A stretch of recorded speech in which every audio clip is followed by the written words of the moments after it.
रजीम change का तो मतलब है कि आपने फोर्सिबली अनकॉन्स्टिट्यूशनल तरीके से किसी हुकूमत को आपने बदल दिया, कॉन्स्टिट्यूशनल तरीके से एक हुकूमत को गिराया गया। इस तरह से अदालतें खुलवाई गई, कैसे एक खौफ व हरास पैदा किया गया, इंस्टीट्यूशंस जो है उनका टेक ओवर हो गया। डॉक्टर मोहित पीरज़ादा साहब किसी तारुफ के मोहताज नहीं, हमारे सीनियर्स में से। डॉक्टर साहब बहुत शुक्रिया, आप इतने नेक ऑफ द आवर आप स्टूडियोज़ भी तशरीफ़ लाए।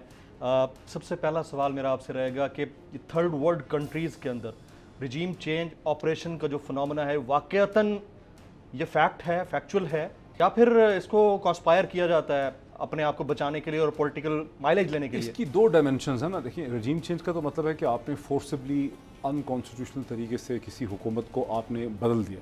ठीक, वो तो हमने देखा कि बज़ाहिरन on the face of it एक वोट ऑफ नो कॉन्फिडेंस था और एक डेमोक्रेटिक तरीके से, कॉन्स्टिट्यूशनल तरीके से एक हुकूमत को गिराया गया।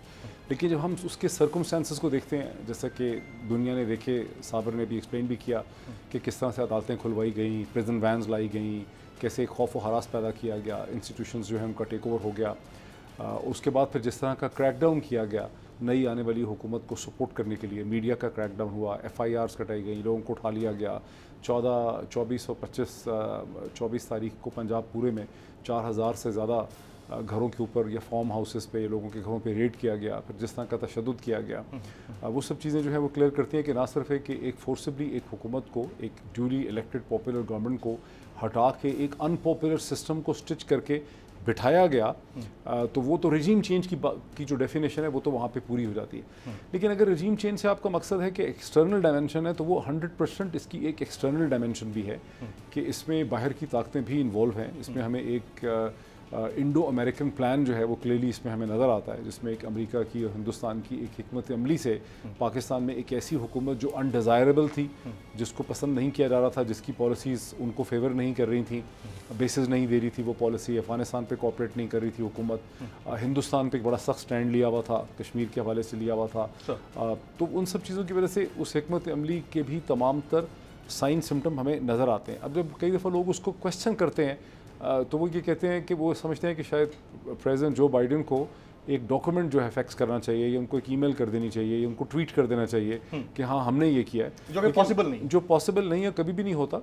लेकिन हमें तमाम असरात नज़र आ रहे हैं कि पाकिस्तान में पाकिस्तान की जो स्टेट है उसको एक तरह से टेक ओवर कर लिया है एक्सटर्नल इंटरेस्ट ने, और पाकिस्तान के लोग खड़े हैं और जो उनके रास्ते में खड़े हैं। What about the internal facilitators? और आपने जो बात कही कि अब एक्सटर्नल फैक्टर अपनी जगह पर है, इसको साबित तो नहीं किया जा सकता फॉर श्योर, लेकिन ऑब्जर्व तो किया। देखिए, हम तो एनालिसिस कर सकते हैं ना। मेरे लेवल पे तो मैं तो ये नहीं कह रहा कि फ़लाँ शख्स ने मुझे कहा, किसी अफसर ने कह दिया है, मुझे किसी ने कोई कागज़ दिखा दिया है, या मुझे किसी ने ब्रीफ कर दिया है कि ऐसा हुआ। मैं तो उन चीज़ों में बिलीव ही नहीं करता। मैं तो एक एनालिस्ट हूँ, मेरा तो काम है डॉट कनेक्टिंग करना।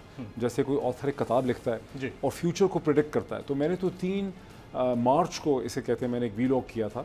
उस वक्त तो वोट ऑफ नो कॉन्फिडेंस की भी करारदाद आई नहीं थी, डोनाल्ड लू का किसी ने नाम सुना नहीं था।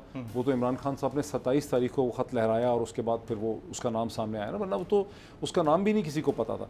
तो मैंने उस वक्त ये एनालिसिस किया था कि जिस तरह से चीज़ें मूव कर रही हैं, इसमें हमें एक अमेरिकन प्लान जो है नज़र आ रहा है, और वो किस तरह से जब रजीम को हटाने के बाद किस तरह से उसको सपोर्ट करेंगे। अब आप देख रहे हैं कि हमें पता चल रहा है कि अमेरिकन सेक्रेटरी ट्रेजरी जो है वो बुलाती हैं IMF के नेथन पॉटर, मेरा ख्याल उनका नाम है, उनको वो बुलाती हैं एडवाइस करने के लिए कि भी थोड़ा सा हाथ होला रखे पाकिस्तान के लिए।